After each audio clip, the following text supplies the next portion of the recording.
Bu gün fantastikaya başlamaq istəyənlər üçün 3 ədəd maraqlı kitab göstərəcəm.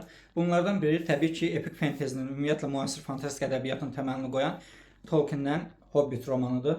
Əsasən uşaqlar üçün yazmağa başladığı bu kitab sonradan nəşr edildi və böyük uğur qazandı. Məndə olan versiyası Alan Lee'nin illüstrasiyaları ilə olan versiyadır. İtaki nəşriyyatından çıxıb. Əgər mümkünsə siz də bu nəşri alın.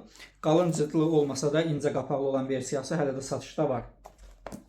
İlk kitabımız budur.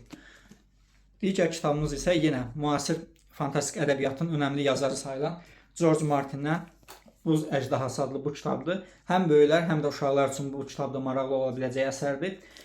Yenə bu versiyada mənim sevdiyim illüstratorlardan olan Louis Royon'un rəsmləri ilə birgə yayımlanıb. Adar adlı bu qızcığazın hekayəsi həm qəlbinizi issidəcək, həm də sizi fərqli macəralar yaşadacaq.